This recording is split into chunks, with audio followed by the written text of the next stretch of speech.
And we're recording. Hi, Andrew. How are you going? Hello. I'm very good. How are you today? Good. It's great to see you again. I'm Jo from Avalon by Nature, and with me is Andrew Yeo from Teapot Teas and so much more. I'll just start with the teapot tea, and you can talk about the rest. I guess we've had this chat in the works for a while now and just waiting for technology to catch up with how we want to do it.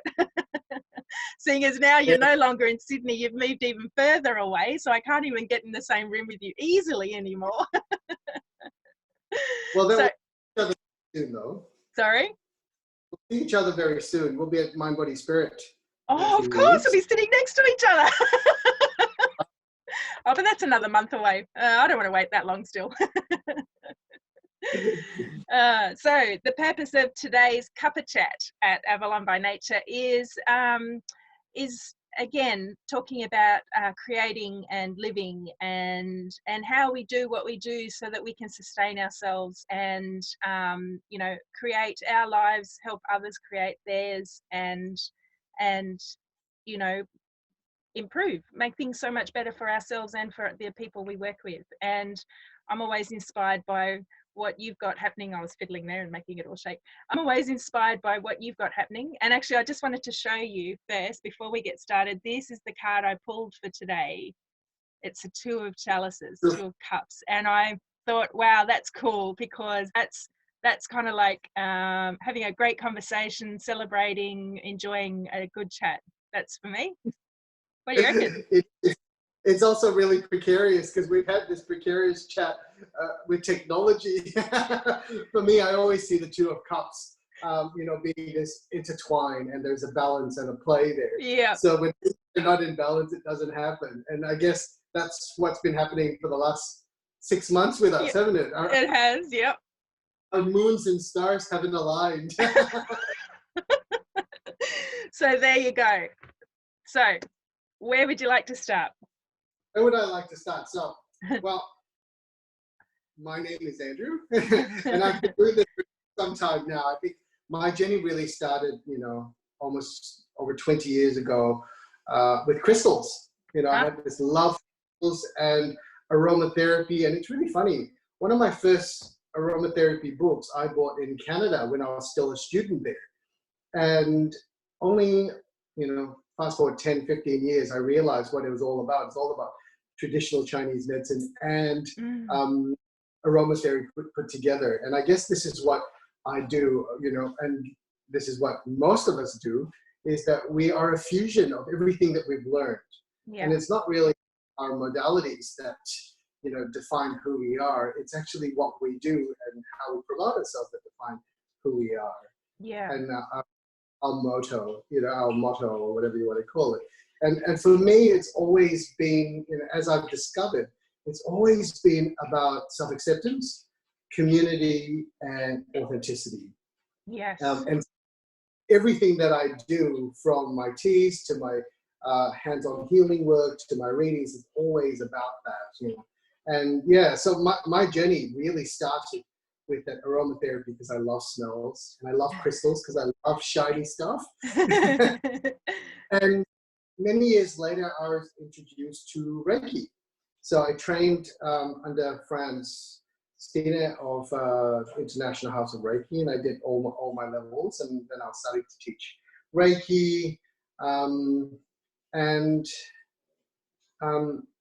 In not so many words, I actually have been through a whole transformation from where I started. I mean, as a Chinese person, you know, the first thing that you get told by your parents is that you need to be an accountant, doctor, or a lawyer.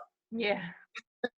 And so I left home at about 16 to do my HSC in Canada. And I did that in 6 months. And then I did my bachelor's degree in accounting. And then I moved to Australia and did a bachelor's in hospitality as well as a master's in management. And the reason why I did that, because I refused to work. I didn't want to work. You just kept studying. You're not the first and you won't be the last. hated studying, and then, you know, fast forward, you know, you think, oh my goodness, the amount of courses that I've done up till now, you know, it's just ridiculous. Obviously, there's that thirst, and having to find that acceptance within yourself to understand what you need. Because obviously, you know, I'm slightly dyslexic. Accounting was the worst thing ever, because I would jumble all my numbers. Oh my goodness, I had no Yeah. idea. Yeah. So I always, you know, even when I do any writing, any math, I always have to double check, triple check to make sure I get it right, because that's always key for me. But, you know, you kind of realize that people who are dyslexic kind of see things in a different way. Yeah. And that is the beauty of it all. You know, we see things, you know, in a more rebellious way sometimes, because you're forced to break the rules. Yeah. Well, I suppose you're seeing from another direction, and sometimes upside down even. Exactly. And I think my whole process has been a bit like that. It's been a little bit upside down, you know, and I've always found a way and swum through it, and, you know, and flowed with it. Some, you know, some not always flowed with it. A lot of times I fought it, and I'm learning to flow with it. Yeah.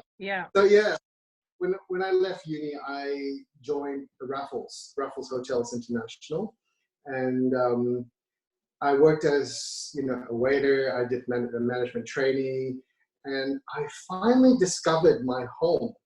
And that's when I got a little stint at the Amrita Spa. And I thought, goodness, this is everything that I love. It's treatments, it's aromatherapy, it's beautiful music. How can anyone want to leave? And so at 23, I started running my own day spa. And not the Amrita Spa. And when I left, I opened up my own day spa in Surrey Hills called the Terrace Spa Retreat. Wow.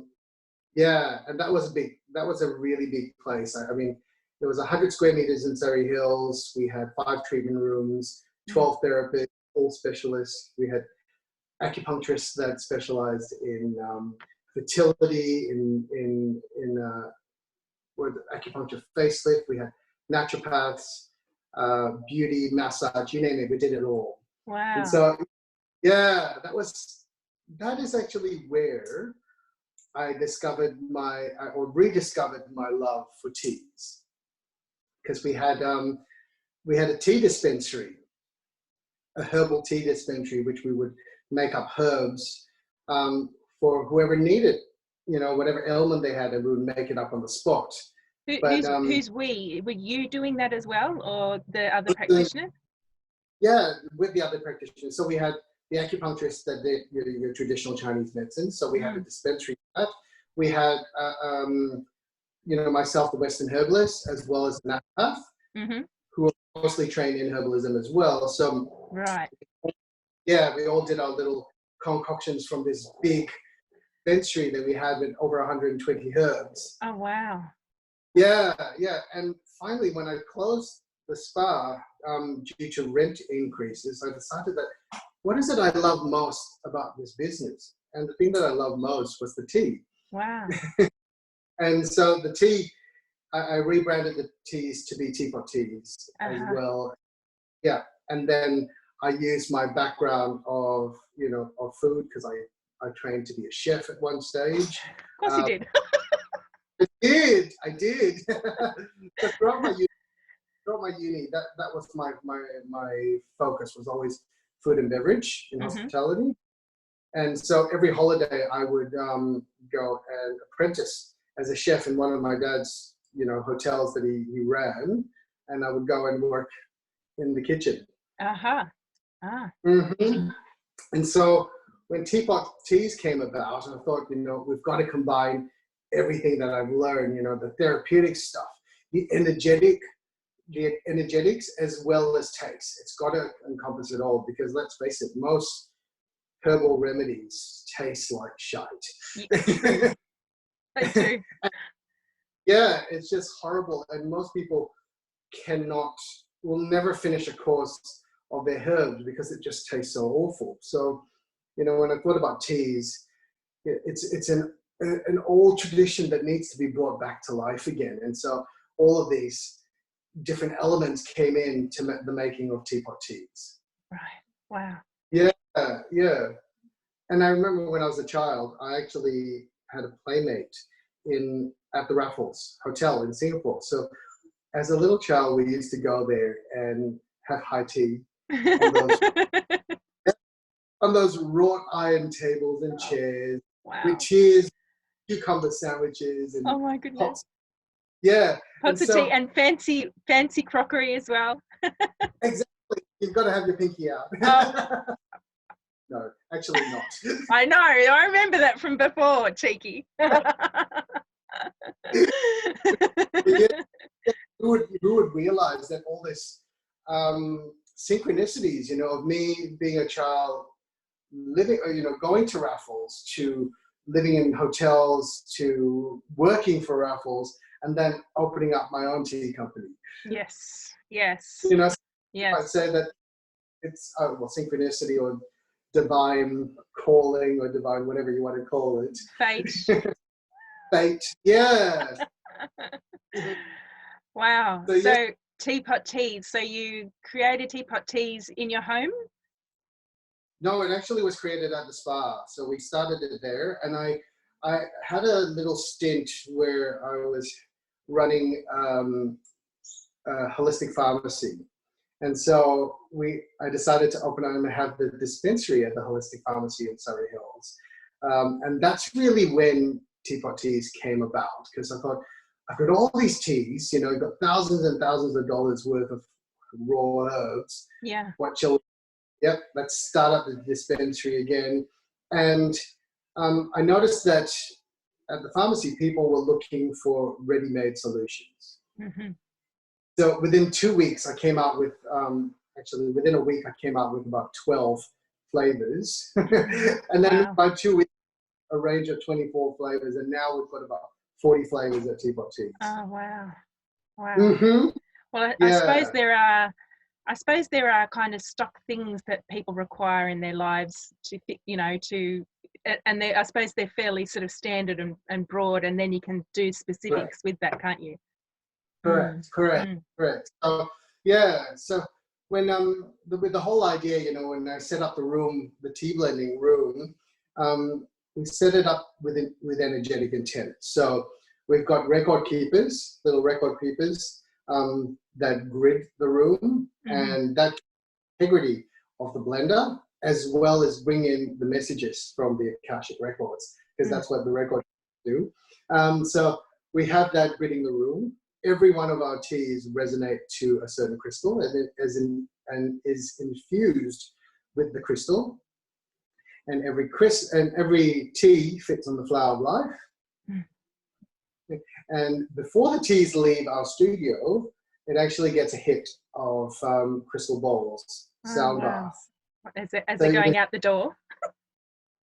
Well, I do it in the room. So. Oh, that's awesome! No, I'm not making fun of you. I think that's cool. Yeah, that brings that energetic intent from the beginning right to the end. Yeah. From the beginning, we're looking at the formulation behind it, the flavors behind it, and then link it with the crystal and the properties to help heal whatever needs to go with it, so that that strengthens the vibrations of the tea. Yeah. And then a lovely hit of sound therapy right at the end. Yeah. Cool. To bring it.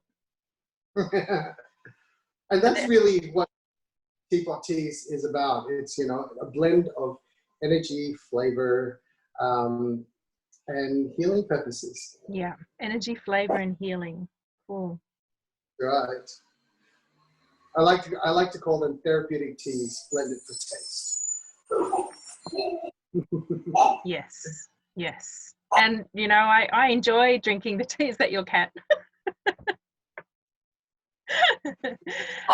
I've been enjoying drinking your teas since I first met you, and you sold them to me into my shop as well. So I've still got packets on my shelf there that I'm working my way through. They're lovely. They're really lovely. Oh, lovely. Yeah. I think go on. And I think that the other thing about teas is that teas bring people together. True. It's that traditional saying, that everyone says, have a cup of tea, and a lot of people, we connect over the cup of tea. Yeah. We reminisce, talk about the past and the future and plans over cups of tea. Well, there's a ritual of boiling the kettle and preparing the leaves and, you know, pouring it in and maybe doing a bit of a stir and, you know, sitting there and waiting for it to steep and then getting the cups and saucers ready. And you're doing that. You're connecting with someone. Oops, lost my ear. You're connecting while you're doing all that. And then you actually get to sit and take that first sip. And it's like, oh, the first sip is always the best, you know? It is. Yeah. Yeah. So what is it that attracted Teapot Teas to your shop? Well,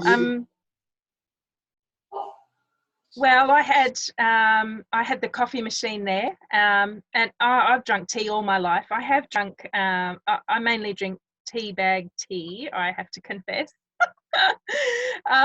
and for convenience and ease, especially when I'm out and about. But I've drunk tea all my life. My mum was definitely a teapot drinker. So you know, I grew up, you know, one for each person and one for the pot. And one of the things about my shop was about it being a gathering place, as somewhere people can meet, and you do that over a cuppa of some sort. And I had the coffee machine there, and I remember you coming into the shop and you were telling me about you were on the road and you were just, I think, holidaying, and you told me about your teas, and I took your card and I thought about it and I thought, actually, I think I do. I think I can't remember why I had that thought already, but when you talked to me about your teas, I thought, oh, well, that's, you know, the sign. I don't think it was as conscious as that, but when I was ready to buy teas, I thought, oh, I know the person to go to and get some teas. Yeah. Oh, lovely. Yeah. And I think too, when we met up properly in Nowra in 2016 and had the beginning of these chats where you were telling me about how you gridded the room and used the crystals and infused the teas with the crystals, and I already knew they were blended for taste, but you told me about that deeper level of, or that deeper layer of the way that you create the teas. That really, it really concreted, I suppose, that's not the right grammar, I suppose, but that decision to get your teas, because they are so much more than taste. But taste is the first test you get, isn't it? The first thing about it. It's the bit that gets you over the line. You know, it's not it's not the fact that they're gridded or that they're healthy, but it's the taste. Yes. Yeah. And it always boils down to the taste. Yeah. At the end of the yeah. Yeah. How fun that was when we really connected, and now I'm about an hour away from Nowra. Well, it's funny, actually. I received an email yesterday inviting me to apply for a festival down at Sussex Inlet in June. Really? Yeah. So I had a look at that and I thought, oh, I might do that. Oh, I think I might have to do that too. That sounds like fun. That's not far away. I'll talk to you about it later. Brilliant. So teas. So you just said that you've moved now from Sydney. So what are you doing now, and how are things different or the same or better? Well, I think I realized I've always been reluctant to move from Sydney because I've always had this connection to it. You know, I had a job that I was offered to in Dubai and in Melbourne, and something always kept me back in Sydney. But you know, after about 25 years of being there, you kind of think, I think I'm a bit over the city. I'm really done with it. And you know, the people around you change, and the ones that, it doesn't matter where you are, you will always connect with them. Yeah. You know, and I realized for the last 3 years, last 5 years, since I've really been promoting the teas, I've been traveling a lot to the South Coast. Mm-hmm. My first boyfriend was from the South, from Ulladulla, and my partner, my fiance, is from Ulladulla as well. So again, there's this, you know, synchronicity that has pulled me back here, and in many ways, I remember when Bernie Poppich told me, you're going to be moving to Ulladulla. And I went, what? I think she said, you absolutely went pale. My goodness. No, for the first time, you have nothing to say. The Bernie. No, yeah, and as we talked about it, we talked about having a place to live, quality of life. Ulladulla just seemed to be the right fit. We've managed to get ourselves a beautiful house here. We've got the ocean close by, which I do a lot of ritual work at. And we've got a lifestyle that we love, so we can work in summer, holiday in winter when we want, and leave when it's quiet. It's just given freedom to do that. And yeah, it's been an unexpected move. The whole reason we decided to come here was to open up a pop-up shop. Right. Because the population here triples in summer, and I thought it'd be great. We'll open up a pop-up shop. And for some reason or another, none of the shops materialized. And and then when we finally, so we couldn't get a shop. And then when we finally bought a place and moved here, we had the bushfires here. So I was just going to say you had a baptism of fire there. Oh, we did. We arrived, and the next day it said we got a text message saying evacuate. And then the next message came in, it is too late to evacuate. You're all going to be roast pigs. It was basically, it was just ridiculous. Just get the cauldron out and get your tea happening. I mean, at least you'll go out in style. Right, God. Yeah, so I guess again, synchronicities and divine timing have played such a big part in us being here. Because we still have a shop. Well, we've got a shop lined up, and it'll probably open in April, but nothing has been set in stone yet. And I'm, for the first time in all my years of having a business and me working, I'm actually allowing myself to flow in a direction rather than fight and claw my way to whatever I want. Yeah. I can see it. I'm going to get there. Yeah. Because, wow. When we were moving here, I had the truck, the removalists, the carpet cleaners for the old place all done, and we were going to open up shop that week. Oh my God. Yeah. And in hindsight, I thought, that would have been crazy. Yeah. And this time, I really got to enjoy getting to know the area, getting to know the locals around here, going to the local Aboriginal caves and really connecting with the land here. Yeah. So next time I'll have to take you to this rock shelter just behind me, which dates back 20,000 years. I'd love that. Yeah. I might do some little comedy there because it's absolutely stunning. It's a date. Let's do it. Okay. Yeah. Yep. So when you come to we'll do that. Okay. Yeah. Cool. Yeah. Cool. And I guess this is, call it the luck of the Sagittarian, because I am Sagittarius. True. I always seem to land on my feet somehow. But at the same time, a lot of the things that have happened has happened, because of timing, because of me laying the foundations down bit and bit. And a lot of the work has actually been more an internal journey for me than anything else. It's really about finding out about me and what makes me tick and how I work, and incorporating that into my business as well, because I guess for me, living passion, business and life all links together. And when we don't have that, that's when we burn out, when we, we kind of miss the nuances in life. We forget to smell the roses. We don't actually enjoy life, rather than we're just working so hard for it. Yeah. not know what we're doing except for, the bottom dollar. Yeah. Yeah. Mm. How do you find yourself?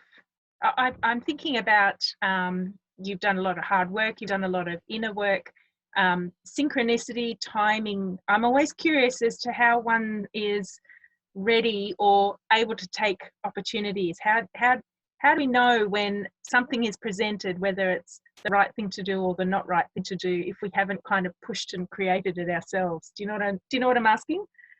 Yeah. Well, I think that's the thing that I've had to learn.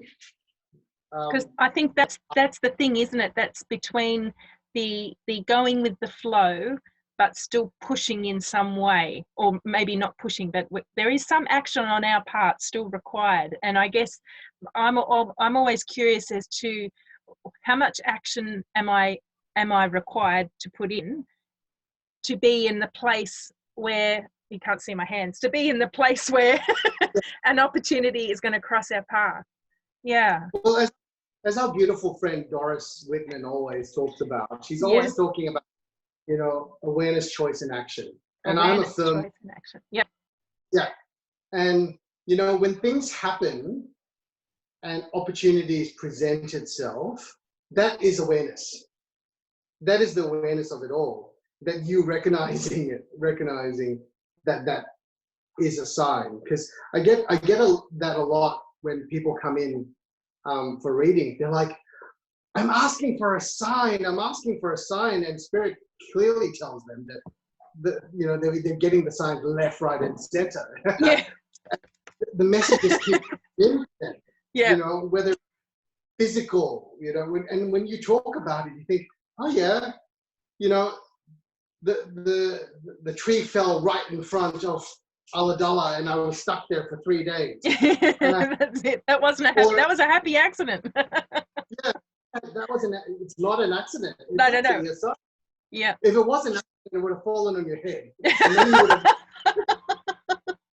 And I guess when we don't listen to the signs, things like that actually happen. You actually get stopped in your tracks. You get sick. You get, you fall off a roof. you get hit by a tree or hit by a truck. And that is another sign telling you to slow down and start listening to that intuition. I think for me that... How interesting. Sorry if you mind me jumping in there. Yeah. I was in Bathurst last Sunday morning. I'd stayed overnight Saturday night. I was in Bathurst Sunday morning, and my mum had texted me, who lives at Lithgow, and said, oh, Jo, I'm not sure about you coming over today. It's going to be pretty hairy on the roads. I don't want you to coming out. I'm thinking, I'm an hour away. I'm already there. She thought I was back in Canberra still. Yeah. And can you hear me? Yes. Oh, good. And anyway, so I went down to breakfast, and there was a group of couples, I think 4 couples, who were motorcycling, obviously on the road, and they were gearing up to go. And I asked one of the women, where are you heading? And she said, oh, we're going to Maitland. I'm like, oh, great, not up the Putty Road, are you? And she says, no, we're going to go out through Mudgee. We'll go the long way, but it's not as windy and that. I thought, okay, that's all right. And it set me thinking. I was thinking, oh, well, maybe I should just go straight home through Mudgee. It's a long way, but it's not down the mountain, And then I texted Mum back and I said, oh, maybe I should just go straight home, blah, blah, blah. And then I twigged, and she twigged that I was actually in Bathurst, not as far away. She said, oh, just come anyway. So I did. I went and visited her, and we had a chat for a couple of hours. I said, all right, I better get going now. And I didn't remember my original thinking. I thought, no, I'm right now. I'll go down the mountain, down Bellsliner Road, and it was hairy. It was torrential rain. There was waterfalls off the side of the road. There was roadworks that had gone pear-shaped, a whole bit. There was water pouring in my front windscreen because I'd lost a seal while I was out on the road. And got down to North Richmond, and there was police. I went, oh, okay, I'll just go around that, around the police blockade, and go round to Windsor. Well, the river had risen, hadn't it? And I hadn't twigged. I'd lived there for 8 years, and I'd forgotten about the river rising when it rains. So completely blocked, could not get home. And by which time couldn't get home, no. And I was at North Richmond, and when I talked to the police there, they said, oh, I wouldn't recommend going back up the Bells line. It's just too busy because now it's the only road because the Great Western Highway closed. And it was also getting foggy, and I thought, yeah, I don't really fancy that. I've done that once today already. So I bunked in the car park in my van and stayed overnight, and then went home the next day via Mudgee. It was a lovely drive. And I'm driving up the hill going, you idiot. You idiot. You should have really trusted your first instinct, you know. And I could have still, that's right, could have still visited Mum, but then gone home via Mudgee, and I would have been home that night. That's right, that's right. And it's always interesting, and I think, you know, I get a feeling that a lot of my life has been predestined in many ways, because there's so many synchronicities that have happened that have led me here. And a girlfriend of mine who sees all your different lives said, you have been working to get to this point. Wow. You've just fought and pushed to go a different way, a different route, a more scenic route. And I went, but you wouldn't have done it any other way. And it's true, I would have not done it any other way, because I've learned so much of who I am through doing this. Yeah. And even, you know, even my intuition, my psychic abilities, that has all happened as time has happened, and things happen at certain points for it to trigger. I mean, the first time I realized that, you know, I was a medium was when my grandfather died. And I knew that I would see him. Mm. And so I flew back. I knew for certain. So I flew back to Malaysia. And as we walked into the front door of the house, because in Asia, we always have an open casket in the house. As I walked there, all my family just walked in the door, and I stood there, and there he was standing behind his casket, looking at me.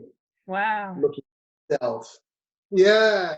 And that's when it really all hit in. And I realized, and I only realized this a couple, you know, of years ago, that it was him passing on his abilities to me, and his father as well had that. No one ever talked about his father, who was a herbalist, and died a really, really mysterious death. It was really, really bizarre, because everyone talks about him being a herbalist, and he fell out of a window. And I thought, who falls out of a window? And it's only recently that I did a little journey to the Akashic Records, that he showed me his book and showed me exactly what happened. So he was a very, very powerful medium, clairvoyant, that used to read for the triads. The triads. Oh. The triad in Malaysia. Now I know why he fell out the window. Yes, and because he knew too much, he was murdered. Yeah, and which is interesting, because my grandfather had an alias. He's got two names, so they had to hide him as a child, as the only child. Yeah, and which again is an you know, it's funny. Many of us fear coming out, and gosh, that's an even closer connection than many of us have. Yeah, so it's been quite a journey, and I kind of think, you know, the universe always gives us little signs along the way. You know, if I hadn't joined the raffles, I wouldn't have gone to the spa. If I hadn't gone to the spa, I wouldn't have opened my own spa, and you know, and ignited that passion for tea again, and that's come back to what I'm doing. Yeah. And the ancestral heritage of, you know, the herbs as well as the psychic abilities, they're all coming into play right now. Yeah. And be my new life, and you know, being here in this baptismal of fire, and now water. So, you know, there's this ignition, is that what you say? Ignition of passion. Yeah. And a cleansing, almost, to bring in the new. This is like a new life. Yes. Yeah, washing away all that's gone before, but you've already kind of burned up, consumed, cleaned it away, and this is what's left. That's right. That's right. So I'm kind of looking forward to this new journey, and I have no idea. In my entire life, I don't need to know. I've always been the control freak where I was going and what I was doing, the outcome would be before I did anything. And now I'm kind of flowing with it. And I guess this is where I'm really comfortable with putting myself out there, because that's all you have right now. Wow. Yeah. And branding and your personal branding is what people want to see out there. Because, you know, when I close down my day spa, I always ask, why do people come and see me? Why do people come for a facial massage with me? Because there are 1,000 massage therapists, there are 1,000 beauty therapists. And it always boils down to me. They come for me. You know, and it's the same thing with readings. Why do people come to me? Because they're attracted to me. And I think as we're evolving in our journey, we realize that it is us that we need to nurture. It is us, it's our branding that we really need to put out there. Then people understand who we are. Yeah. And to be really clear about that, I mean, from a corporate point of view, you know, it's branding, but really it's all setting the intention to what people want to see, or who you are, and showing people who you are. Yeah. Yeah. Wow. Yeah. Wow. It's a long journey, isn't it? And I guess it's good to be able to look back and be able to see those points where you go, oh, well, that's why that happened, or that's the turning point for when I moved on to the next thing, and that's really cool. And keeping one eye on that, but then keeping the other three, you know, looking forward and sort of, you know, looking to where we can go next without pushing, without the push. But not to discard the work and the push that you've done already, like, because I think that is essential really for when we're young and for when we're forming, you know, we're in our formative years energetically, I suppose, and psychically and knowledge wise. You have to push, because if you don't do that, then you're not pushing yourself further or beyond your boundaries, or the things that you've set yourself. You know, you're not pushing beyond the things that people say that you can't do, because that's often a great motivator, isn't it? People say you can't do that. Oh, really? And that's true. And I think, yeah. And Andrew Harvey and Carolyn Miss talk about it. You know, I had the privilege of working with Andrew Harvey about 8 years ago when I ran a retreat with him. So Andrew Harvey, he's done a lot of work on Divine Mystic, the Divine Rebel. He's worked with, he introduced the Dalai Lama when he won the Nobel Peace Prize. Oh, wow. Yeah, he's an amazing mystic, and, you know, he's a real rebel in many, many ways. And I think that is what makes change. You know, the divine rebel is the thing that creates change. And if not for all these people, the saints, the angels, the you know, the martyrs, none of the progress that we have now, we would have if not for that. You know, women's rights really didn't start in the 50s. It started all the way back with Joan of Arc. Yeah, and it didn't come about with women being polite about it either, I have to say. That's right. You know, they had to fight for it, you know, and Gandhi was there looking for rights for the people and, you know, looking for equality.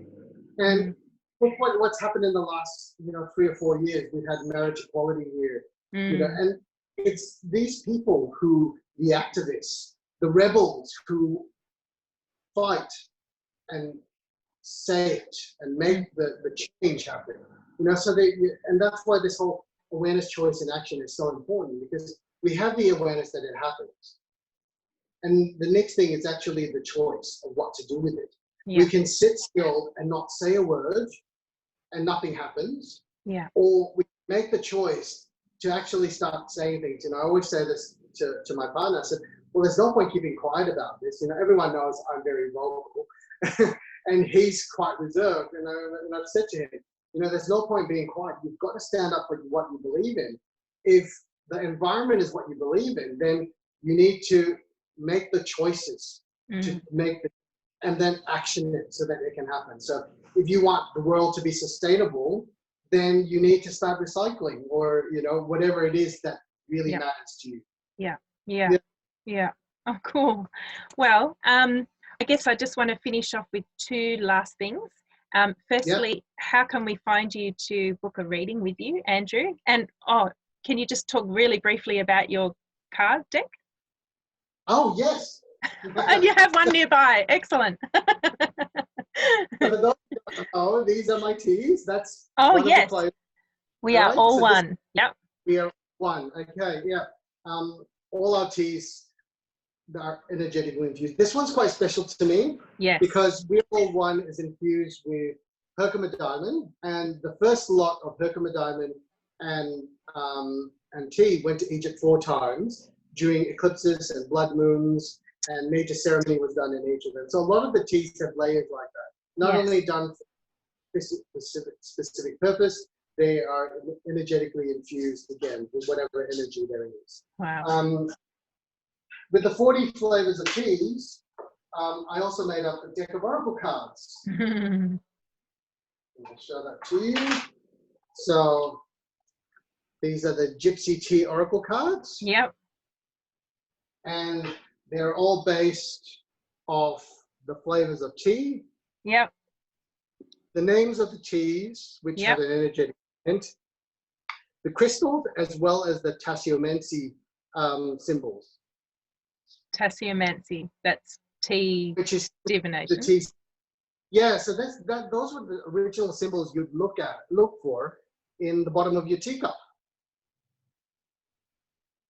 So you look say for again. So you would look for the formations of the tea leaves. Oh, of course. Right. Yes. Tea leaf reading. Yes, I'm with you now. Yeah, which is something that I teach, as well as teach how to use the oracle cards as well in my workshop. Great. Yeah. And you've got some workshops coming up too, Andrew? I do have some workshops coming up. I've got a tea leaf reading workshop. There will be a few more tea leaf reading workshops and tea blending workshops as well. Right. So with the tea leaf, we do, I have one in Ulladulla, at the Healing Hearts at Ulladulla. It's at the Plaza. And this one will be based off traditional tea leaf reading, so how to read herbs in your cup, as well as herb lore. Because what I teach is slightly different from what everyone teaches with tea leaf reading. Most people use plain black tea and look for the symbols at the bottom of the cup. I'll teach the black tea as well as how to use herbal teas in the readings. Right. And we look for that. So the herb lore is the meanings and psychometry of the herbs. And then we look for the tasseomancy symbols in there, as well as the omens in the cup. Cool. It's always good fun. So yeah, I'm doing that in, I think it's the 7th of March. And there'll be a few more which I haven't set up yet. That's all right. We'll share your website because you will have all of them on your website as they are confirmed, correct? That's correct. So they will website. I have teapotteas.com. Yep. All lowercase. There's also IamAndrewYeo.com. Yes. That's my readings and ritual work and speaking engagement. You can book me for speaking engagements for that one. Cool. And I also have the Spiritual Co-op. Yes. Which is a collective of conscious beings and our conscious community coming together to help promote each other through their website. And we will be opening in Milton as the Spiritual Co-op. Ah, cool. Well, I look forward to hearing about that and making a visit when it's open too. Yeah, that is the Spiritual Co-op without any dash or hyphen.com. Okay, so teapotteas.com, IamAndrewYeo.com, and thespiritualcoop.com. Awesome. Well, I'm going to, I guess we can wrap up now. And look, thanks so much for sharing your time with me and our followers on both your pages and mine. And I look forward to catching up with you in person next month at the Mind, Body, Spirit Festival, reading aura photos at the Aura Photographic stand. hopefully in the middle, as usual, in the middle. Yeah. And we'll be there with our good friends Jen and hopefully and Doris as well, and of course Karim and Tammy. But in the meantime, good luck with all your packing of your orders. Thank you. And your unpacking of your teas and getting your shop set up. Yeah. So much. All right. From my heart to yours. From my heart to yours as well. Thanks, Andrew. See ya. See ya.